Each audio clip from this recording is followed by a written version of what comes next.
Բարև ձեզ սիրելի հետևորդներ։ Օրեր առաջ, երբ խնդրել էի ինձ հարցեր ուղղել, դուք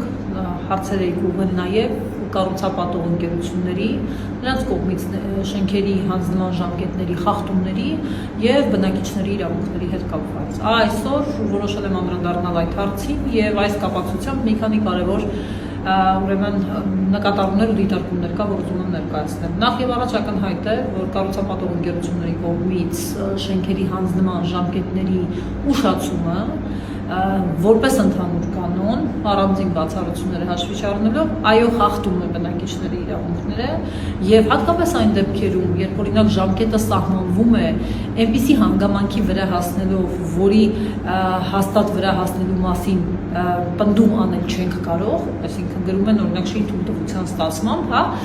ինքը սկզբունքորեն խաթարում է ամբողջ քաղաքացիական օրենսգրքի ժամկետների տրամաբանությունը, բայց էլ ավելի վատ խախտումներ կան, երբ ընդհանրապես բնակիչներին նույնիսկ չեն իրազեկում կամ իրազեկման պարտականություն չեն նախատեսում։ Եվ այս տեսանկյունից պիտի ասեմ, որ իմ գործընկերները շատ շնորհակալ գործ են սկսել եւ այս պահին ունեն նաեւ առաջին հաջողությունները, հայցի ապահովման միջոցներ կա, կառուցապատողների հաշիվների վրա արգելանքներ կան, եւ եթե դուք ունեք նման խնդիր, իրենք այդ հայցերը, որոնք ներկայացրել են դատարան, անվճար հիմունքներով անում են, կդիտարկեն նաև ձեր դեպքերը, եթե դրանք վերաբերելի են կոնկրետ ուրեմն իրավակարգավորումներին։ Բայց ընդհանուր առմամբ պիտի հաշվի առնենք մի կարևոր հանգամանք։ Կառուցապատողների եւ բնակիչների փոխհարաբերությունները մեդալի երկու կողմ են եւ բնականաբար եթե կառուցապատողը անբարեխիղճ չէ, այսինքն ինքը ընդհանրապես իր վրա պատասխանատվություն չի ուզում վերցնել եւ շենքի հանձնմամբ զբաղվել, այլ դեռ մի բան էլ մտածում է սնանկության գնալու մասին, այսինքն հիմնականում իրենց գործելավոճը դա է, այստեղ մենք խնդիր ունենք եւ դատարանների հետ եւ պիտի քննարկենք նաեւ հետեւյալ հանգամանքը, առաջին էտապով, այսինքն կառուցապատողները ինչի համար են այդ ուշացումներն անում։ Եթե պատճառը օրինակ պետական մարմինների, ասենք Երևանի քաղաքապետարանի կողմից ստեղծված տարաբնույթ խոչընդոտներն են, հա, եթե հանրային ծառայություններ մատուցող կազմակերպություններ, օրինակ, չգիտեմ, ջրի խնդիր է եւ այլնի խնդիր է, այդ դրա հետ կապված խնդիրներ են, ապա բնականաբար մենք այստեղ չենք խոսում անբարեխիղճության մասին, այլ պիտի հասկանանք այդ հանգամանքները ոնց վերացնենք, բայց եթե կառուցապատողը պարզապես իրեն նպատակահարմար է ավելի չվաճառել, ի վերջո բնակիչների հետ հարցերը չլուծել, գնալ սնանկության եւ իր գլուխը ազատել բնակիչներից, ապա այստեղ բնականաբար ընդհանուր միջև քրեական պատասխանատվության հարց պիտի քննարկվի եւ դատարանները, որ շատ ավելի կարեւոր է, պիտի շատ զգոն լինեն, որպեսզի ճիշտ պահին հասկանան, որ կանխամտածված կամ կեղծ սնանկության են գնում։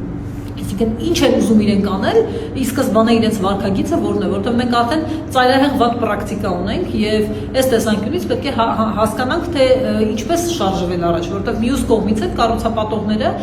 դժգոհ բնակիչներից որևէ մեկի դատարան դիմելու կամ որևէ իրավական գործիքի դիմելու դեպքում սկսում են մյուս բնակիչների զայրույթը, իրենց նկատմամբ զայրույթը ուղղորդել, հա, դեպի տվյալ բնակիչը։ Եվ այստեղ կառուցապատողների ու բնակիչների շահերի համապատասխան հավասարակշռումը շատ կահում է եւ խնդիրներ է ստեղծում։ Հետևաբար ես առաջարկում եմ ի սկզբանե շատ զգոն լինել, առաջին իսկ ուշացումներից արդեն ձեր իրավունքներին հետևողական լինել, եւ եթե դուք հիմա ունեք խնդիրներ, կապ չունի որ կառուցապատող ընկերության հետ, ապա ես հայտնում եմ իմ պատրաստակամությունը ձեզ տրամադրել իմ գործընկեր կազմակերպության տվյալները, որոնք դրանով զբաղվում են եւ հետեւողական լինել ձեր իրավունքներին, այսինքն մենք պետք է կարողանանք փոխել պրակտիկան, փոխել մարդկանց վարքագիծը, փոխել մարդկանց գիտակցումը եւ նրանց բերել իրավունքի օրինականության տիրույթ, որպեսզի համատարած մասսայական իրավունքներ չխախտվեն։ Եղեք տեղեկացված ձեր իրավունքներին եւ խնդրում եմ գրել մեկնաբանություններում, եթե ձեզ անհրաժեշտ է որոշակի տվյալներ տրամադրել եւ ես դրանք ձեզ կուղարկեմ անձնական նամակով։